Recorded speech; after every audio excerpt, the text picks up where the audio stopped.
баргусози мо китобу ҳикмат аст, ин ду қувва эътибори миллат аст. салом тамошобинони иззатманд, нашри навбатии барномаи Аниси кунҷи танҳоӣ меҳмони хонадони шумост ва қаҳрамони навбатии барномаи мо ҳастанд иштирокчии озмуни ҷумҳуриявии фуруғи субҳи донои китоб аст Фараҳноз Исломова. дуруд ба шумо Фараҳноз. салом. шуморо ба барнома хушомадед мегӯем. раҳмат. биёед Фараҳноз худро хубтар муаррифӣ кунед. бигӯед ки шумо хонандаи синфи чандум ҳастед ва айни ҳол дар кадом муассиса таҳсил мекунед? ман Исломова Фараҳноз хонандаи синфи чори муассисаи таҳсилоти миёнаи умумии рақами 139 ба номи Абуали ибни Синои шаҳри Ваҳдат мебошам. аҳсан ба шумо. Фараҳноз, шумо дар озмуни ҷумҳуриявии фуруғи субҳи донои китоб аст тӯли чанд сол аст ки иштирок менамоед? ман дар озмуни ҷумҳуриявии фуруғи субҳи донои китоб аст тӯли 2 сол аст ки иштирок менамоям. аҳсан ба шумо. чӣ гунае ки мо огаҳ ҳастем, шумо аз рӯи номинатсияи адабиёти кӯдакон, наврасон ва осори шифоҳӣ дар ин озмун иштирок менамоед. чунин аст? бале. аҳсан ба шумо. барои чӣ маҳз ин номинатсияро интихоб кардед шумо? барои он ки ман бисёртар дар ин номинатсия шеъру суруди бачагона бисёр мехоҳам хонам. аҳсан ба шумо. пас шумо метавонед ки дар оғози барнома шеъри дӯстдоштаи худро барои мо қироат кунед. ватан. шеър аз Исмоили Фаробӣ. ватан ҷонам фидои номи покат, фидои қатраҳои обу хокат. хасу хори туро ман дӯст дорам, агар лозим шавад ҷон месупорам. ҷаҳонро ман зи оғӯши ту дидам, дар оғӯшат ба мақсадҳо расидам. шунидам алларо аз лаҳни модар, маро бигирифта босад меҳр дар бар. фитодам хестанро ёд додӣ, ҳама наумедиҳо барбод додӣ. ба ман омӯхти одамгариро, зи ту омӯхтам лафзи дариро.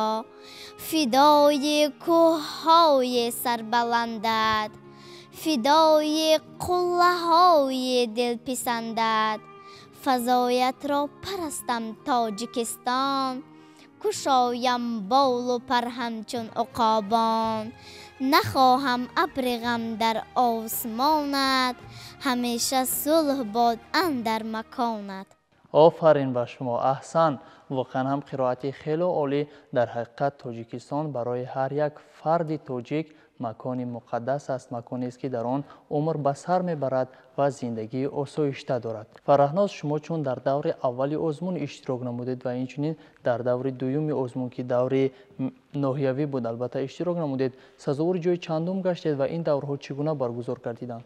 ман дар даври якуми озмун сазовори ҷои дуюм гаштам ва дар даври ноҳиявиаш бошад сазовори ҷои якум гаштам. аҳсан ба шумо. офарин. яъне аз ин ҷо бармеояд ки шумо аз даври якум то даври дуюм хело китобҳои зиёдро мутолиа кардед ва инчунин шеърҳои худро такрор намудед. ҳамин хел? бале. аҳсан ба шумо. бо боварии комил дорем ки дар даврҳои минбаъда низ сазовори ҷои намоён мегардед. хуб, Фараҳноз, биёед барои мо бигӯед ки шумо чӣ қадар афсона, чӣ қадар тезгӯяк, чӣ қадар ҳикояҳо азбар кардаед?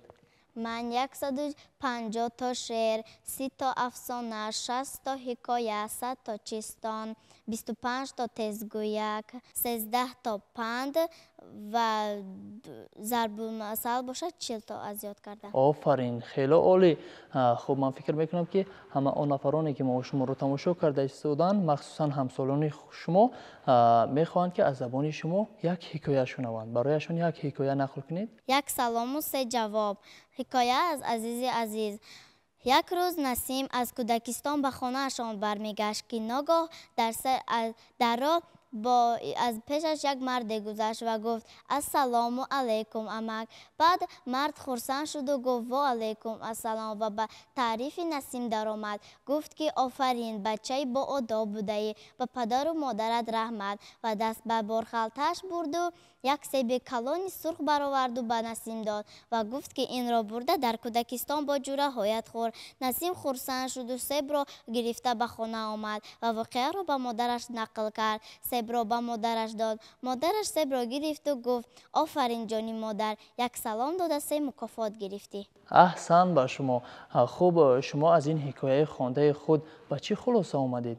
باید که کودکان چگونه باشند؟ نسیم هم خودش آفرین شنید، هم پدرش و هم مادرش و صاحب یک سیب کلان شد. احسن، یعنی که باید که هر یک کودک اخلاق خوب داشته باشد و کلانسالان را احترام کند و به آنها سلام دهد. همین خیر؟ بله. آفرین به شما. خوب، باز یک تا حکایه دیگر نقل کنید. حکایت بازیافت. فردوس در اثنای بازی از زیر پا چیزی را یافت و زود گرفته به کیسه‌اش انداخت. جورش غضنفر دویده به پیشش آمد و گفت فردوس چی یافتی؟ فردوس گفت که من یک چیز یافتم که از همه چی قیمت تر است. بعد غضنفر گفت یافتم. تو 1 سامانی یافتی؟ نه، گفت نیافتی فردوس. تو 10 سامانی یافتی؟ نه، گفت نیافتی. بعد گفت که فهمیدم تو یک حلقه یافتی. دیروز همسایه ما انیسه یک حلقهش را گم کرده بود. بعد گفت نه نیافتی و فردوس از کیسه‌اش نانریزه ها یافته‌اش را برآورد. آفرین، یعنی نانریزه ها را جمع کرده بود. بله. حرمت و احترام نان البته. آفرین. خب شما چقدر شعرهای بچگانه میدونید؟ 140 تا. 140 تا. شعر دوست داشته شما از کدام شاعر است؟ میرسعید میرشکر، میرزا ترسونزاده، آزاد امینزاده، عبید رجب، گلچهره سلیمان و احسن به شما. من فکر میکنم که همه شاعران ادبیات بچگانه رو شما دوست می‌دارید و شعرهای آنها رو نیز حفظ کرده اید. همین خیر؟ بله. خب پس بیاید یک شعر بچگانه برای ما قرائت کنید. شعر از میرسعید میرشکر. زنده باد خنده. رفته گفتم به دختر ناتاب می امک جان، گه دلم میکند درد گه سر و گاه دندان. باور بکن امک جان ندارم عضوی بی درد، شاید از این ناتابی است تنی لاغر رنگی زرد. دکتر گفتا دردی تو درد غم آورنده است، لیکن درمان پذیر است داروی آن خنده است. اصلا نکن فراموش با خنده گر شوی یار، دیگر به درد و عذاب نمی شوی گرفتار. چون دوای دردم را از دکترم شنیدم، سفسطه گفته با ذوق بر گپ او خندیدم در نزد او، در کوچه ها خندیدم، نزد آچم خندیدم، با بچه ها خندیدم. از خنده بسیاره دردم پراکنده شد، تمام جسم و جانم سلامت از خنده شد. خواهد اگر که باشد مانندی من سلامت، از خنده رو نتابد در مهنت و فراغت. آفرین به شما. و در عرفیت نیز میگویند که خنده هم داروست، انسان را تبابت میکند. آفرین. خب فرهناز، بگویید که راهنمای شما کی هست که شما را به آزمون جمهوریوی فروغ صبح دانایی کتاب است آماده می‌سازد؟ پدرم، مادرم و آموزگارم. آفرین. من فکر میکنم که پدر و مادر شما و اینچنین آموزگار شما عین حال ما و شما رو با شوق و ذوق تماشا کرده ایستادند. و بیایید برای مادرتان نخست سخن بگویید یا اینکه برایشان یک شعرک قرائت کنید و اینچنین برای پدر و آموزگارتان. من مادرم را بسیار دوست می دارم. مادر کلمه زیبا و دلنشین و دلانگیز است. مادر جانم مادرم، خیلی دوستت می دارم. برایم تو یگانه فیض این در و خانه. سحر خیزی مادرم، بغچه بری دادرم، حولی رو به شتابان آش میپزی دودوان. تازان روی به بازار برداری باری بسیار. باور بکن مادر جان از همه خودت چقان، از ددایم خودت زور، از اکایم خودت زور. همیشه باشی جوان پیر نشو مادر جان، بیا بوسم از رویت، بیا بوسم از مویت، لیک از جایم نجنبان خودت رفته بیار نان. آفرین به شما. احسن. خب اکنون شما برای مادرتان شعر خواندین و پدرتان نیز ما و شما رو تماشا کرده ایستاده است و برای پدرتان بیایید بخونید. پدر جان. شعر از ابوالقاسم لاهوتی. چی محبوبی چی جانانی پدر جان، گل عشق و دل و جانی پدر جان. به چشمی منزی هر چیزی که گویند، چه خوب استین به از آنی پدر جان. شفیق و دلپذیر و مهربانی، رفیق نیک مردانی پدر جان. در این دوران تاریکی به دنیا تو چون شمع فروزان پدر جان حبیب مردمی از پا فتاده طبیب دردمندان پدر جان. آفرین به شما. اکنون بیایید برای آموزگارتون نیز حرفی بگویید. من آموزگارم را بسیار دوست می دارم. آموزگارم بسیار به من کتاب‌هایی که من بسیارتر آنها را دوست می داشتم آنها را به من می دهند و به من برای تیاری به آزمون کمک می رساند. آفرین. خوب شعری می دونید در وصف آموزگار؟ بله. مرحمت قرائت کنید. به معلم عزیز و مهربانی من معلم صفا بخش روانی من معلم چو شیرینی تو شهدی حرف ها را نهادی بر زبانی من معلم ز نور مهر تو گردید روشن زمین و آسمانی من معلم ز علم توست اندر زندگانی همه تاب و توانی من معلم چه رنگین و منور دشت و زیبا ز فیض تو جهانی من معلم بماند یادی نیک و روشنی تو چو نور در نهانی من معلم. آفرین به شما. خوب فرهناز بگویید که آمادگی شما به دورهای من بعده آزمون چگونه است؟ من بسیار کتاب‌های نو مطالعه کرده شعرهای نو از یاد کردم و چیستان‌ها و غزل‌ها و تزگویک‌های زیاد از یاد کردم و می‌خواهم که در دور جمهوریوی سزاوار جای نمایان گردم. آفرین به شما. خوب فرهناز بیایید در آخر برنامه یک شعر دیگر برای ما قرائت کنید یا اینکه غزل باشد. کشتی نشستگانم غزل از حافظ شیرازی.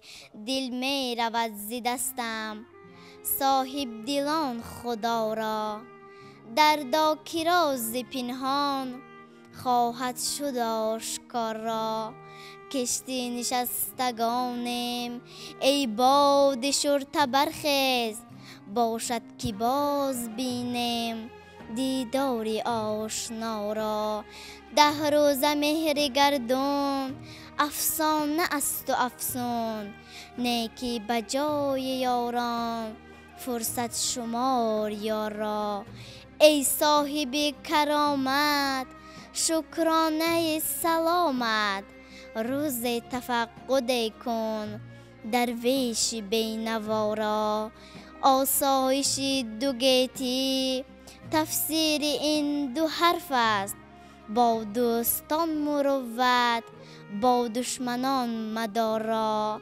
هنگام تنگ دستی در عیش و کوش و مستی کین کیمیای هستی قارون کند گدا را خوبان پارسی گو بخشندگان عمرند ساقی بده بشارت رندان پارسا را حافظ به خود نپوشید این خرقه میالود ای شیخ پاک دامن معذور دار ما را. آفرین فرهناز، قرائت خیلی عالی. خب به همه اون نفرانی که این حال ما و شما رو تماشا کرده ایستادن، مخصوصا به همسالان خویش چی مصلحت میدهید؟ من به همسالانم توصیه دادنی هستم که به کتابخانه بسیارتر مشغول شوند و به کارهای بیهوده مشغول نشوند و مثل من در آزمون‌های جمهوریوی اشتراک نموده سزاوار جای نمایان گردند. آفرین به شما. بله بینندگان عزیز، واقعا هم هر نفری که در برنامه ما اشتراک می‌نماید توصیه می‌دهد که باید که کتابخوان باشیم. پس از اینجا برمیاد که آنها خوردن باشند از کتابخانه به جای رسیدن و واقعا هم کتابخانه راه زندگی انسان را درخشان می‌سازد. فرهناز، بار دیگر شما رو به برنامه خوش آمدید میگوییم. ما تمنا میکنیم که در دورهای من بعده آزمون جمهوریوی فروغ صبح دانایی کتاب است سزاواری جای نمایان گردید. تشکر. سلامت باشین. بینندگان عزیز، یادرس میشویم که قهرمان برنامه ما بودند فرهناز اسلامова، اشتراکچی آزمون جمهوریوی فروغ صبح دانایی کتاب است. ما در اینجا میرسیم به فرجام برنامه تا برنامه‌های دیگر. شاد و مسرور بمانید و اگر شما نیز میخواهید در این برنامه اشتراک نمایید، پس با رقم‌های زیرین تماس گیرید. 881 81 39 39. ما شما را انتظاریم.